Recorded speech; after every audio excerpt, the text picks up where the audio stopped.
Welcome to this explainer. We're going to take a look back at a very specific, honestly kind of crazy date, Sunday, July 5th, 2026. Think about this as the weekend of the future just sort of arrived all at once. Over the span of just a few days, a whole cascade of seemingly totally unrelated news stories broke, and they fundamentally altered our relationship with technology, art, and entertainment. We're not just talking about your standard tech updates here. We are exploring a massive shift in how we create, how we own things, and how we connect. It was literally the weekend that proved tech has grown way past being a simple tool. It's now the primary force reshaping our culture. So here's our agenda for breaking down this massive shift. 1. Virtual idols go mainstream. 2. The death of physical games. 3. Hollywood's secret AI war. 4. Marketing AI with history. And 5. The new AI economy. It is a huge narrative, so let's just dive right in. Section 1. Virtual idols go mainstream, redefining the artist. Okay, so at the Anime Expo in LA that Friday, IGN dropped an absolute bombshell of an announcement. It's called the Beyond Borders Volume 1 Emerge Mode MIKU project. This is a collaboration EP releasing in the fall of 2026, and get this, it's actually backed by Japan's Agency for Cultural Affairs. But what makes it truly groundbreaking is the lineup. You got Hatsune Miku, the virtual singer, standing shoulder to shoulder with massive Western artists like GRIMES, Slayer, and Auditory. They are literally building original hyperpop tracks around a purely synthetic voice. Now, if you aren't super plugged into this specific space, let's just quickly clarify what we're dealing with. Vocaloid is a singing voice synthesis software made by Yamaha. Basically, it lets you make your computer sing just by typing in lyrics and a melody. Hatsune Miku, who is voiced by Japanese voice actress Saki Fujita, is the absolute undisputed queen of this software. Since she debuted back in 2007, she's gone from being just a boxed software product to a global phenomenon, spawning an entire subculture of producers making original music just for her. By 2025, the Vocaloid market was worth about $680 million, but 75% of that was heavily concentrated inside Japan, mostly catering to a local fan base. Well, the Emerge Mode MIKU project is essentially designed to take a sledgehammer to that boundary. When you bring in a highly experimental artist like GRIMES, who has over 42 million followers on her own, you are building a massive bridge to the West. Pairing her with a virtual singer pushes Vocaloid straight into the mainstream pop culture conversation. It completely legitimizes virtual performers as genuine artists for millions of new listeners. Section 2, Death of Physical Games, Redefining Ownership. So, moving from digital identity to digital ownership. On July 1st, Sony Interactive Entertainment just dropped this on the PlayStation blog. Starting January 2028, they are completely stopping the production of physical discs for all new PlayStation games. Just like that, the era of the game disc is officially closing. Now, your older discs will still work, but Sony is even putting a cap on external disk drives. You can only buy one per order from here on out. If we track the whole PlayStation physical media era, it's wild to see. We started with the CD-ROM revolution back in 1994 on the PS1, then the PS3 championed Blu-ray in 2006, but we really saw the writing on the wall in 2019 when they dropped the discless PS5 digital edition. And the consumer data backs this up entirely. Back in 2015, over 60% of game purchases in the US were physical. By 2025, that plummeted to just 18%. Sony even pointed out that in early 2026, a massive 83% of PS5 game sales were digital anyway. The market had already moved on. But what's the actual so what for you and me? Let's weigh this out impartially. For the developers, the pros are huge. It wipes out manufacturing costs, completely kills the used game market, and guarantees them a cut of every single sale. But the cons, they are sparking serious pushback. We are in the middle of a profound cultural shift from actually owning an object to just licensing access to it. Preservation advocates are sounding the alarm. If the servers go down, or a publisher loses a music license, your favorite game could literally be deleted forever. Without a physical disc, there's just no backup plan for gaming history. Section 3, Hollywood's secret AI war, redefining creation. While gamers are arguing over ownership, the film industry is locked in a total war over creation. On July 3rd, the AI image generation startup Midjourney made this incredibly bold legal move.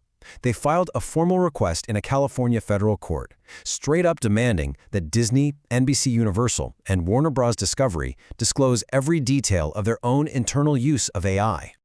Just listen to the audacity of this quote from Midjourney's legal team. They said, if the studios claim that using copyrighted data to train AI models is illegal, then they must prove they don't do the same thing themselves. It's the ultimate you-do-it-too legal trap. The studios originally sued Midjourney for training on their copyrighted work. Midjourney's response? Demanding access to the studio's most fiercely protected trade secrets, AI business plans, internal research, even the model weights of their machine learning systems. It is an incredibly aggressive play. The precedent at stake here is absolutely massive. Industry insiders have been whispering for years that the big studios are already quietly using AI for visual effects and storyboarding. If Midjourney forces them to reveal that in discovery, and it turns out they're doing exactly what they sued Midjourney for, their moral high ground completely collapses. If the courts end up ruling that training AI is fair use, AI adoption is going to explode across the creative world. But if they decide it requires explicit permission, it creates a huge bottleneck.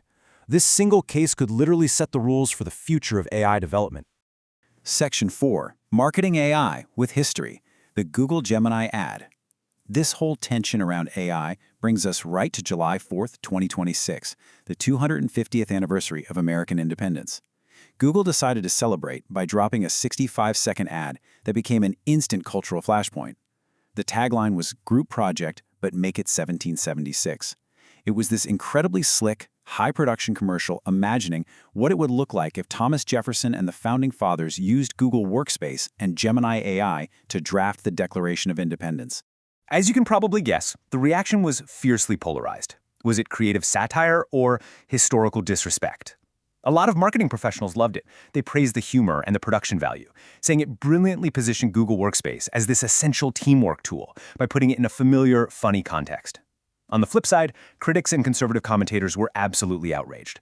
They felt it was deeply disrespectful to reduce the literal life-or-death efforts of the Founding Fathers to a corporate group project managed by a chatbot. To them, it looked like Silicon Valley was trivializing a sacred piece of history just to sell software. But no matter where you fall in the controversy, we have to look at the underlying strategy. In today's attention economy, getting people talking, even if they're mad, is usually considered a win. More importantly, this whole thing was a calculated move to normalize AI. By joking that even historical geniuses would have used AI if they had the chance, Google is subtly shifting the narrative. They're trying to position Gemini not as the scary threat coming for human jobs, but simply as a natural, everyday assistant.